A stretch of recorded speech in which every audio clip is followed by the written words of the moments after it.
Swayam Prabha. Digital India. Educated India.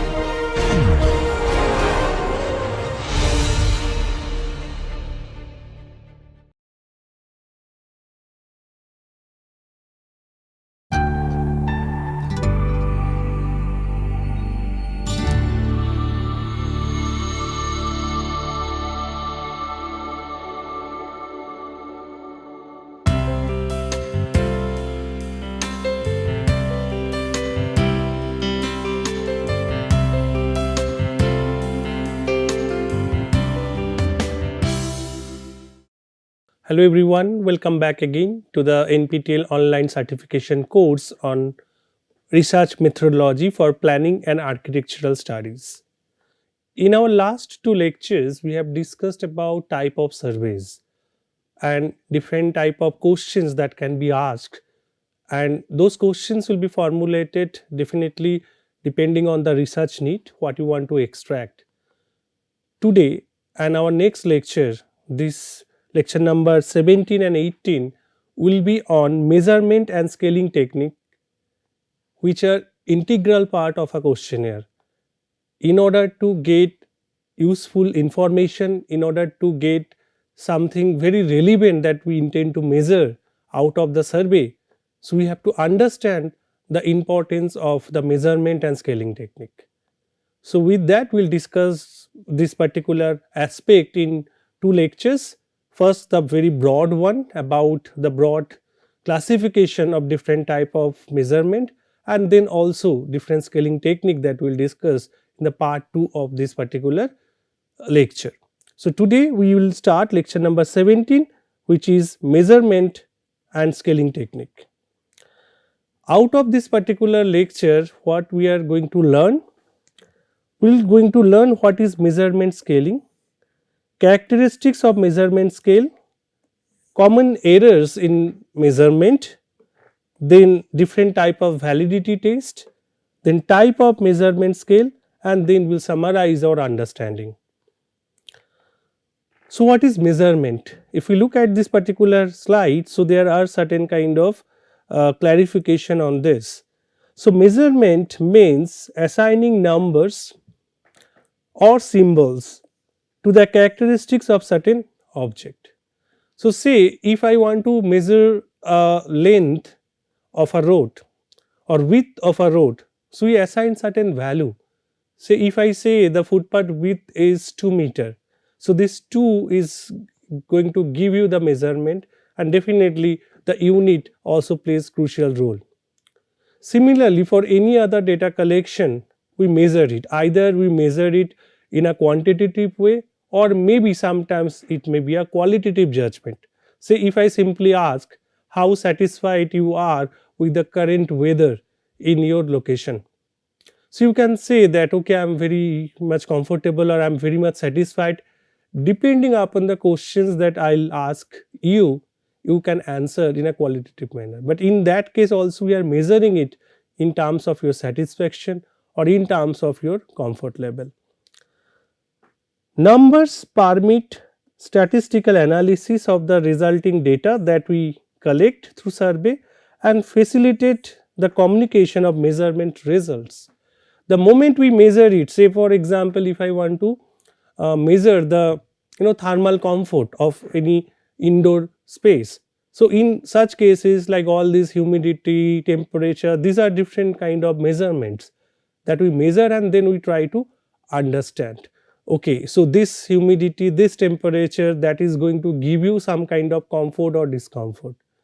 So like that we can measure such kind of aspect in other dimensions or in other areas as well.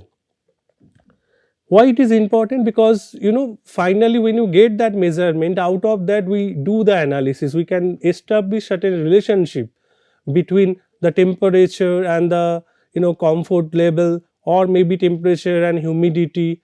So all such kind of measurement or the relationship that we hypothesized, that we can measure through this.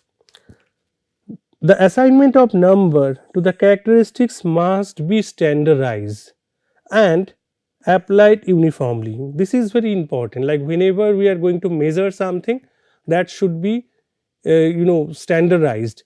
Say if I want to measure the length or the width of a road or length of a particular road or anything, height of a building, so in all such cases there should be a standard way of measuring it, so that the collected information can be compiled very easily. Suppose if I am just going to measure the height in feet and somebody else is going to measure in some other unit, though we can convert it later on, but definitely there would be some kind of transformation error. It may be something, some approximation will be there. So rather it is better to make it standardized and applied uniformly. Say for example, many a times in socio demographic information that we collect, we also collect information related to gender. So maybe nowadays the we collect the options, so we go for like male, female, transgender, or maybe many a times like we go for others, because there are other classification of gender as well. But now say for example, if I want to measure it by certain kind of coding, so here though the male or female, they are not like in that case a numerical data, it is something like a nominal data that we will discuss in this presentation as well. And we also discussed it earlier when we discussed about type of data.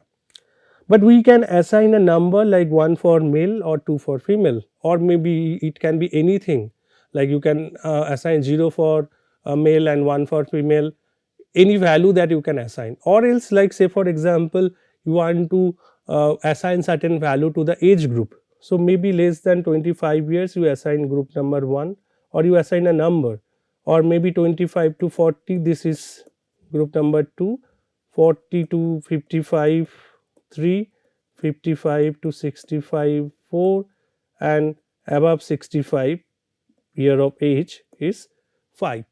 So in such cases, like definitely this will help to generate the frequency, generate other kind of analysis that we perform.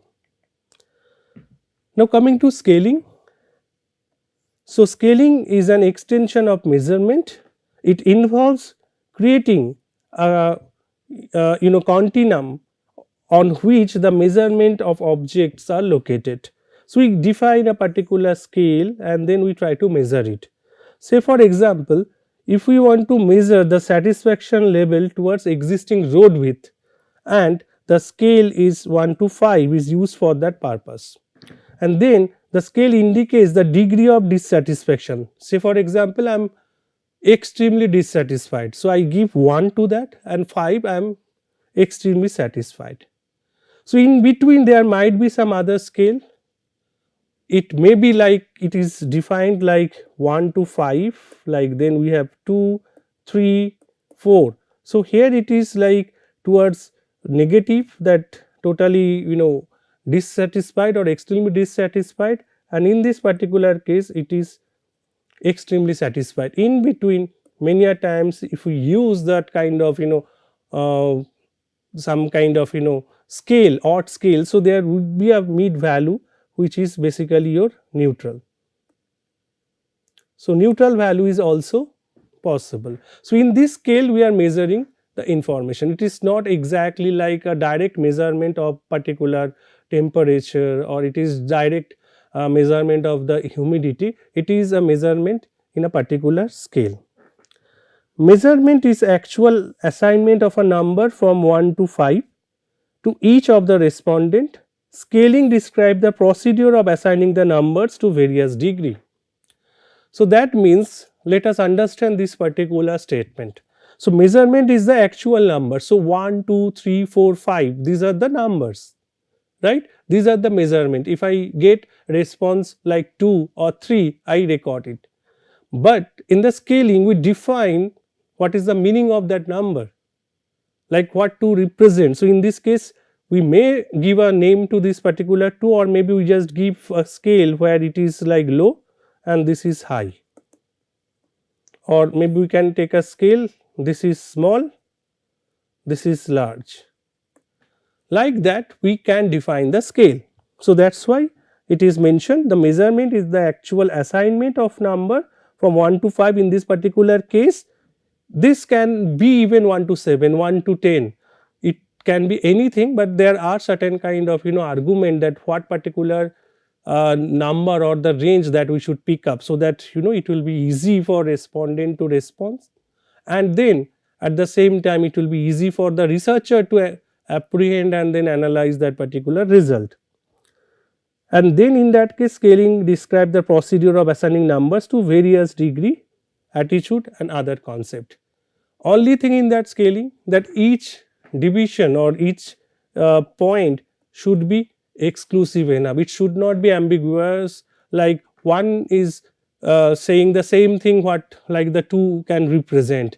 So 1 and 2 should be distinctly identifiable, so that we can accurately measure the response from the respondent. Moving forward, the characteristics of measurement scale. Under the head of accuracy and precision, it says the scale should be close to the true value of the attribute being measured. So that is our idea, that okay, in this case that should be very close to the actual value. The scale should provide the precise and detailed measurement, allowing for fine distinction between different levels. So there should be some sort of fine distinction between two levels. If the scale is something where you have ambiguity between those kind of numbers or the scale, that will create confusion. Even you cannot bring out very clear results out of it. Next is reliability. So that scale should be reliable. So in that case, the reliability indicates the confidence on one could have in the measurement obtained with the scale. The scale should have that reliability, that it can perfectly measure the phenomena or the intended purpose will be fulfilled through that particular selection of the scale. A good measurement scale produce consistent and stable result over time. So this is some check, if you design a particular questionnaire in a good scale or reliable scale. So anytime you conduct the survey with the same scale, you intend to get the same result or the similar result. If it is not exactly same, but it will be the similar result, so that the consistency can be assured. Next is the validity. One is that how consistent the scaling part. Now whether it is valid for my research purpose or not. If my intent to understand something at certain purpose is to capture certain nominal data, so for that definitely we cannot use certain measurement scale which fail to measure the nominal data, or rather that is applicable for some other type of data. The scale should measure what is intends to measure. It should accurately reflect the characteristics of the attribute of interest in research, ensuring the measurements are meaningful and relevant, so that my purpose of doing the survey or measuring that particular attribute or any such kind of measurement will be fulfilled. Practicality of measurement scale. In this case definitely there are different viewpoints. One is efficiency, other is accessibility, and then interpretability. So how efficient it is, it will be definitely it will depend on how easily you design the measurement scale, and then how respondent can perceive it, so that it is very easy to convey, easy to understand, and then so that we can reply accordingly. And definitely that should have some sort of interpretability, so the interpretation of that particular scale can be maintained. Practicability ensures the economic use with the budget constraint. So many a times you have to look into the budget of that particular research, and then accordingly you decide the questionnaire, and so as to design the scale, at what scale you are going to measure it. Convenient administration. So if your selected measurement scale is complex, and if it will take some time for the surveyor to explain it to the respondent, so definitely the time will be lost, right. So we have to make it convenient, so that your purpose of getting the information will be fulfilled. At the same time, it will not really make the respondent in trouble or put the surveyor in trouble to explain it to the respondent. And also the ease of interpretation for the researcher later on when you have the information. Now, common errors in measurement, one can be from respondent side. So, respondents may hesitate due to reluctance, maybe limited knowledge, unable to get the meaning of that particular scale or survey, or there might be other transient factors at that particular state of mind and all, leading to uncertain responses. Say I am asking some kind of information in certain scale, right? The scale is something maybe on agreement, like typically I will discuss that in the later of this presentation, that say one of the common scale that we use, Likert scale. So, this Likert scale is also something where you measure the agreement to a statement. So, if there is a statement, so I can strongly agree, I can strongly disagree, or maybe in that case I can also have a neutral value, that where it is average or the neutral value, neutral, I want to be neutral on that particular agreement. So, in all such cases, if I fail to understand the question, even if the scale is okay, but if I fail to understand the question, I can tick anywhere without understanding. So, that may give you some sort of error in that measurement, or else you just try to use certain sort of scale which is very complex, and then the respondent they do not have that much of idea, or maybe they are not clear about the technicality of that particular scale, so that their response is not assuring that they have understood the question and then answered. So, that is another challenge. Situation. Factors like the presence of others can impact the accurate measurement by affecting the relationship, the rapport and the responses. So, this is something it have a debate on this. Say for example, I want the respondent to read the questions and answer accordingly. Option 2, that okay, in that case respondent will not answer anything or not fill himself or herself on to the questionnaire. The surveyor will ask the question and then the response will be recorded by the surveyor. So, in such cases there might be a biasness that the surveyor can create some sort of inclination, or there may be some sort of biasness in that particular discussion, or maybe the surveyor push the respondent to fill certain kind of obvious results or something on that or the other. This is one side. The other side, many a times it become essential that there should be a surveyor who can explain those kind of technical questions where respondents they have certain questions on it, so that once it is clear they can give reply in a better way. So, in both cases situation can influence that kind of measurement. Next is the measurer who are taking the measurement. Interviewers can influence the responses through questions manipulation. So, a question like many a times, like if the interviewer is not very well trained, so in that case maybe you thought of a question to ask in a manner, and the interviewer will just try to bring it in a common word or something, and in that transition, in that particular translation, then there is some kind of dilution of the concept. And that is why probably when you are getting a response, maybe that is not the response that you intend to get out of your questions, you will not get that kind of clarity. So, there is another measurement on the side of this particular measurement. Next is the instrument related error, especially where you are relying on some instrument to record. Say for example, I would like to measure the exposure, the noise exposure, or the some kind of PM 2.5 or PM 10 exposure in urban environment. So, in such cases there are certain kind of pollution meter, there are certain kind of noise meter available.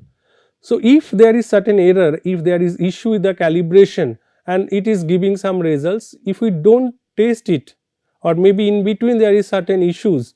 So that can also be some sort of measurement error which occurs due to the instrument. So defective measuring instrument with complex language or poor design can lead to measurement error.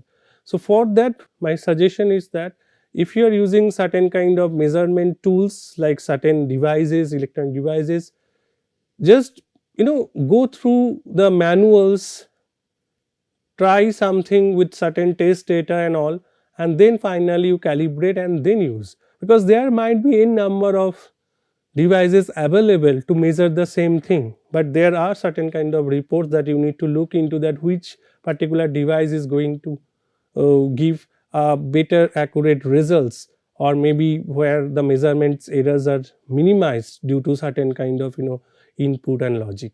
Now coming to the validity test of the scale, measurement scale, there are 4 types of validity that may be defined as follows. One is the face validity. So in this case it is assess whether the scale appears on surface to measure what intend to measure, that what you want to measure and that is actually coming up. It is not that okay, you wanted to measure certain attribute and during your particular survey you are getting some different kind of information. It involves subjective judgment and preliminary check of a scale appropriateness. So in this case, apparently when you do the pilot testing and all, there you should be assured enough that okay, this is a particular measurement scale where there may be some sort of errors which you need to rectify for the full scale survey. Content validity, it ensures that the scale adequately covers the entire content domain for which it was intended. Researchers should involve panel of experts to confirm the relevance and representative of the scale item. So before you really administer the survey, many a times it is a good idea to get it checked with the expert, a panel of expert, that okay, so the measurement scale and the items, they are good enough to capture the information effectively. Next validity test on the line is criteria validity. So measurements on an instrument are compared with external measure, calculating a validity coefficient and correlation. So in this case what we normally do, we assess the criteria validity indicating how well the instrument measures in the intended construct. So say for example that okay, there is some sort of values which are already prescribed, and now in that particular case you use certain instrument and you try to measure the same phenomena. So then the output should match with the established one, so that you can calibrate that okay, under this particular circumstances the values that this instrument is giving is really valid, because it is already given in certain sort of established finding that under these circumstances this should be the expected value. Now you have the fourth one, which is construct validity. In this case it examines whether the scale truly measure the theoretical construct or the concept it claims to measure. It involves testing hypotheses related to the scale and assessing the relationship with other variables. So again it is something where already there is some sort of hypothesis existing, you just match it with that, whether your construct your design measurement scale is making that validity, which is like referred as a construct validity. Now along with the validity, also we need to go for some kind of reliability test of this particular measurement scale, and there are 3 such kind of popular method. One is test retest method. So in this particular technique, the measurement scale item is used twice for the same population. So in such cases, like we design a measurement scale, we conduct a survey, and then after some time we conduct the survey again. So if our measurement scale is properly designed, then in both the cases it will give you statistically similar output.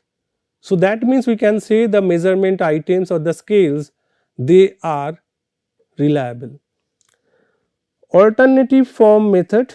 So in this case, two equivalent forms of the scale are constructed and are applied on the same population at two different times, with a different form being used each time. So in this case, not the same questionnaire or same the measurement scale, you just design two separate one on the similar principle, and in that case you apply it to the same population, same respondent, and maybe when you say the population, that means whenever you take a sample, that should be a representative sample. So in that case, if you apply it, that should give a similar result. The degree of similarity between two results will determine the reliability of the measurement scale. So this is the way we can do the alternative form method, where we design two different form and then we conducted the survey with the same population. Now the third one is the split half method.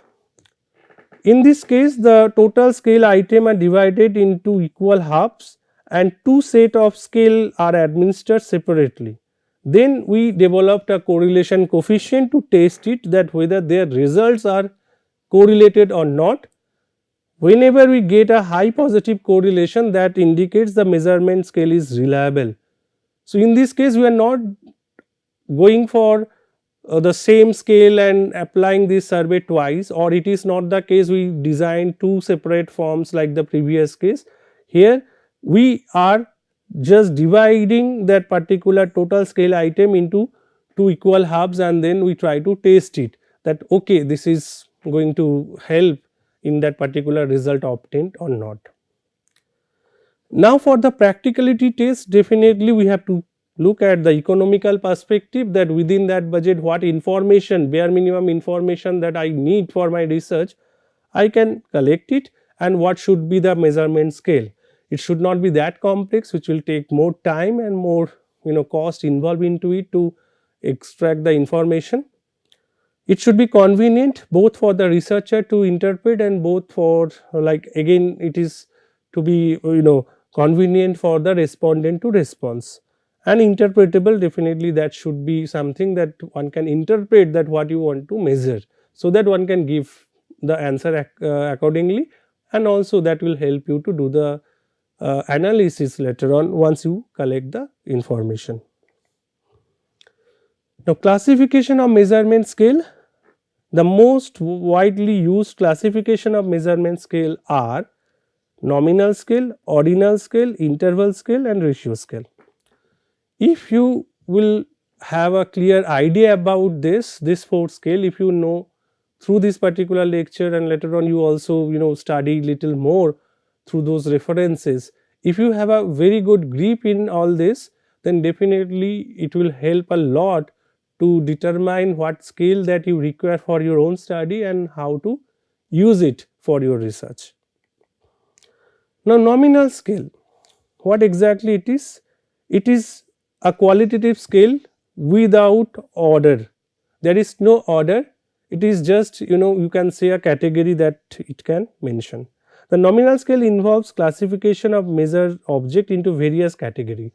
So it is a categorical variable, like you can go for a yes, no or pass, fail, male, female, black, blue, etc., etc., where there is no such kind of measurement and order. In such cases, the nominal scale does not express any values or relationship between the variables. The only statistical operation that can be performed for such kind of case is the frequency count. So suppose if you survey a population, okay, or you just take a sample in a particular city and you survey total 400 sample.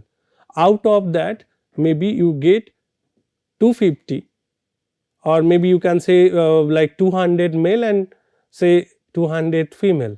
So in this particular case, what you can only do, that it is some frequency where like for out of 400, 200 male and 200 female, they are representing say 50% or 50%.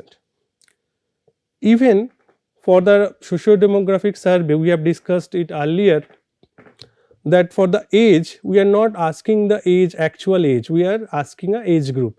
So, in that same survey of 400 sample, so you find that less than 25 you have 100 respondent, 25 to 40 you have say 200, then 40 to maybe you can say 60 you have say 50, and then above 60 you have 50. So, altogether you have 400, and now you can only derive the frequency. So, in this particular case the frequency will be 25%, 50%, and whenever you have this, so 50 out of 400 sample.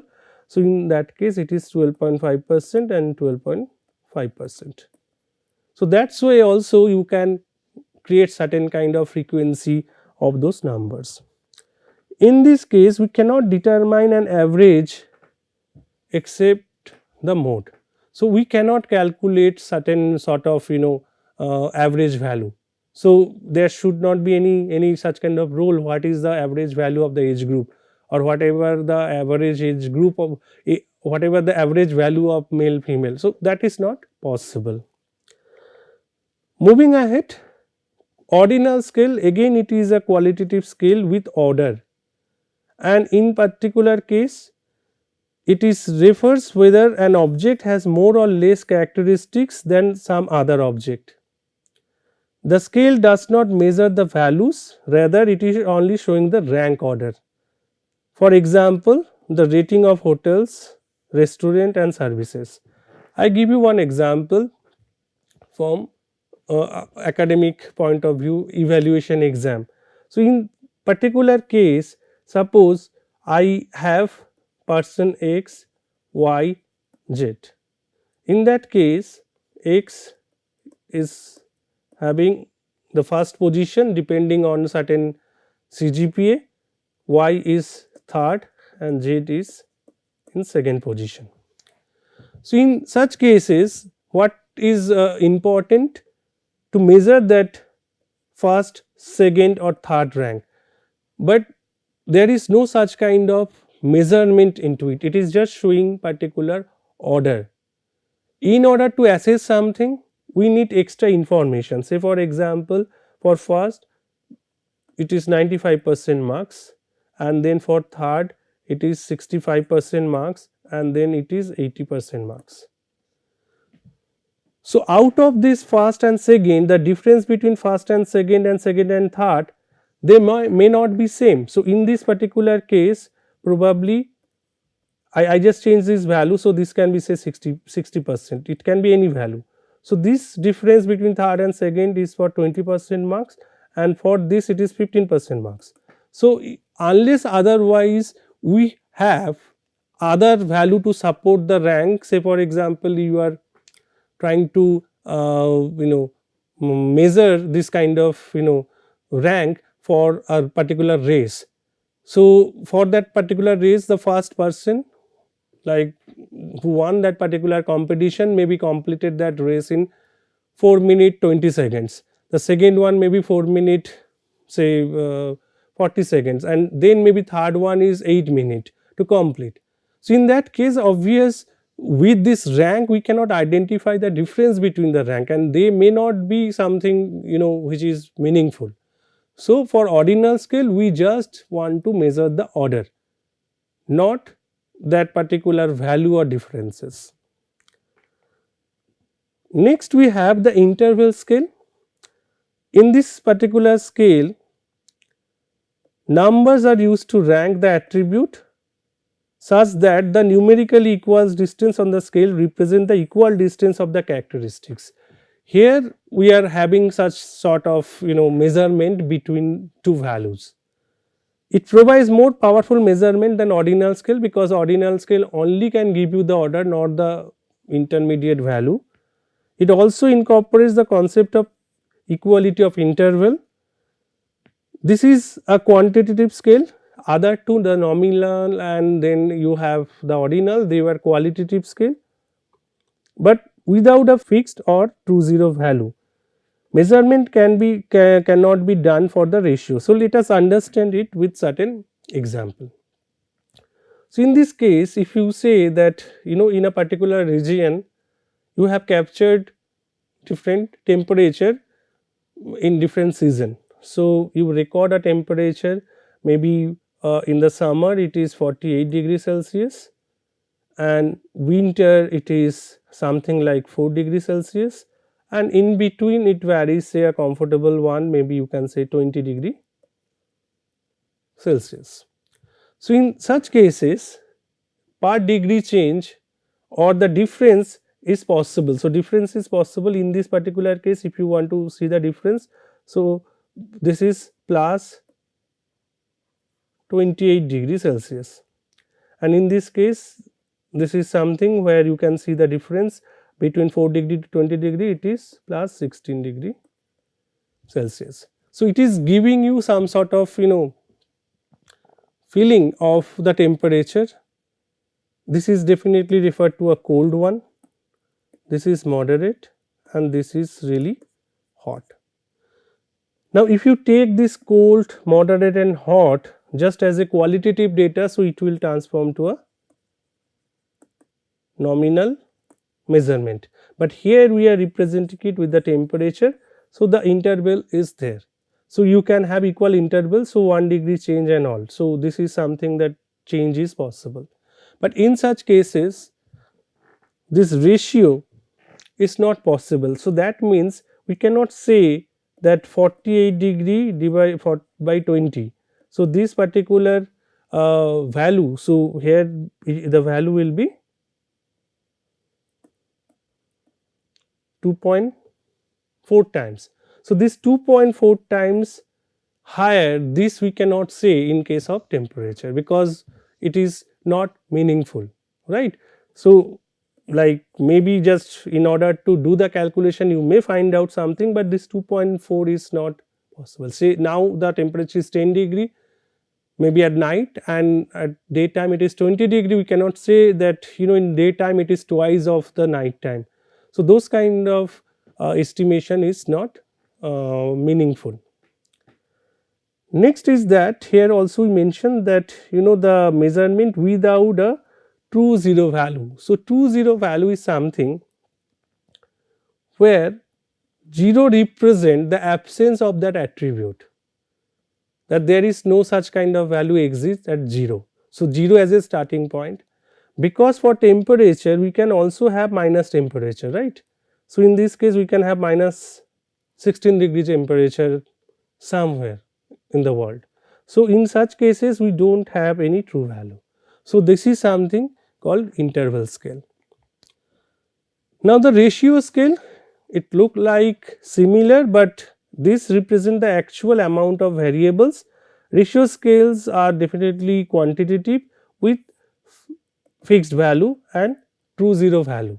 Say for example, if I want to ask the age of a person, actual age. So, definitely 0 means there is no age, right. 0 age means that particular person is not born. So, the moment it is born, so it start from certain value, right, we can measure it like this. Height of a building, when you say it is 0, so that is at that level, and then you can increase or measure this particular height, okay, 3 meter or 4 meter. So, this is about the ratio. So, in this particular case 0 indicates certain kind of absence of that attribute, that is why the ratio scale is having a fixed or true zero value, which is not the case for the interval where the value possible even below 0. So, for the temperature and all. So, again taking example of temperature and the unit like Celsius and Fahrenheit. In both the cases we can have minus value, so they are in interval scale, but if you measure it in Kelvin, so 0 represent, this is something the absence of the thermal load. So, in such cases like the Kelvin scale is something which is the ratio scale. So, under temperature only, the depending on the measurement scale, we have the variation. If a scale has all the features of an interval scale and there is a true 0 point, then it is called the ratio scale. So, that means between your interval and ratio, the difference is only with the true 0 value, and all such operation is possible because of this true 0 value. All the operations are possible with the ratio data. So, in this particular case, if it is age, say for example a father is age of say now 40 and maybe that particular his son is at the age of now 8. So, we can always say the father age is 5 times than his son. So, this kind of thing, the ratio we can easily calculate, right.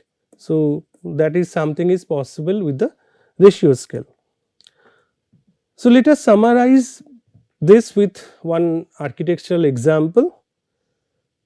So, here we want to use the scale for 3 historical architectural buildings, right. Say for example of nominal scale, where we want to just understand the architectural style. So, the building 1 is Dravidian style, building 2 Chalukya style, and then building 3 is Vijayanagara style. So, they are distinctly different architectural style. So, for that this is an example of nominal scale. Same example, but now our purpose is to understand the historical significance or the rank order. So, in such cases, by that particular means we have first Chalukya, second Vijayanagara and Dravidian. So, this is something you can decide upon the chronological, reverse chronological or such kind of criteria. Now, at the same time, like suppose you want to measure the temperature, which I already mentioned, that is the example of interval scale. So, indoor temperature within these buildings. So, where you can see the difference. Now, the ratio, that is the building height. So, in all these cases the building 1 is having 66 meter, this is 68.3 meter and this is 50.5 meter. So, out of this we can say that this particular building 2 is something where it is the highest among all these 3, and also like if you see the temperature, in that case that this building 1, the indoor temperature is low at a given particular weather. So, if some comparison to be made, so in the same platform you can measure it. This is something which will help you to understand about the label, nominal, ordinal, interval, ratio, they all are labeled. Like in such cases definitely male, female or something that you can measure. So, in ordinal also you can give a scale like this is I am very happy to, you can say that very sad. So, you can define it. For interval also you can give the value, like the value is for say you can start with 1 to 5, and ratio also you can do the same thing. Now, meaningful order. So, for this particular nominal scale there is no such kind of meaningful order required. Like if it is male female, we cannot say male is first, female is second, or this is some kind of black should be first and blue should be second. So, that is not there. For ordinal definitely it is order. So, if something is first, so that is better than the second one in terms of the positive intent. Like if we want to measure say dissatisfaction and something is ranked 1, so that means the number rank 1 is the thing which is most like associated with most dissatisfaction. Interval also we have the same thing, like we have to have that particular order, so that you can know that say 40 degrees Celsius is higher than 20 degree, minus 16 degrees lower than 0 degree. So, those kind of order interval is there. Ratio is also same on that. Measurable difference, we cannot make any such kind of calculation apart from frequency. So, we cannot calculate the difference in terms of male female. Definitely we can do certain sort of measurement, but that is their perception which is captured maybe in other scale, like you know somebody is giving response in say 5 4, or somebody is giving in 2 3, in that order, but that is not nominal scale. So for male female it is definitely not measurable, but interval and ratio you can do. 2 0 starting point, definitely for nominal ordinal it is not a point of concern because it is order and it is a category. For interval it is not. I have given you example of temperature where 0 degree, below 0 degree also there are certain kind of measurement possible. Ratio, yes, definitely we have a true 0 value. So depending on the need you have to select. Now let us summarize it. So measurement is very important and integral part of your research design and research survey, and then it will also determine the interpretation, like the way you reach out to the respondent to collect information and how you analyze.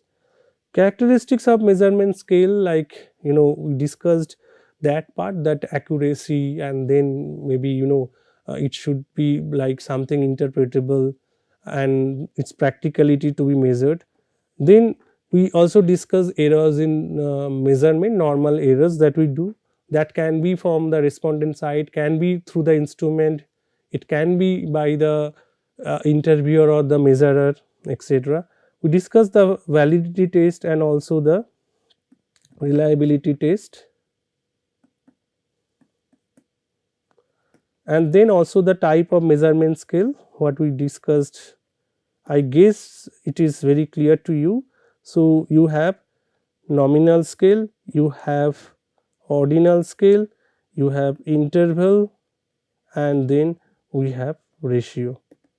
And for that, definitely this slide is very important for you to understand about the calculation. So accordingly you select the scale for your survey. In the same questionnaire you may have multiple scale, say for socio-demographic, yeah, definitely in that case you have to use the nominal scale. For certain other measurement you may go for interval or ratio scale as well. So with that I in this particular lecture here will move to our next lecture, which is part 2 of this, where we discussed about commonly used certain measurement scale with examples. Okay, so till then you can go through this kind of PPT, and if you have any questions just let me know. Thank you for joining.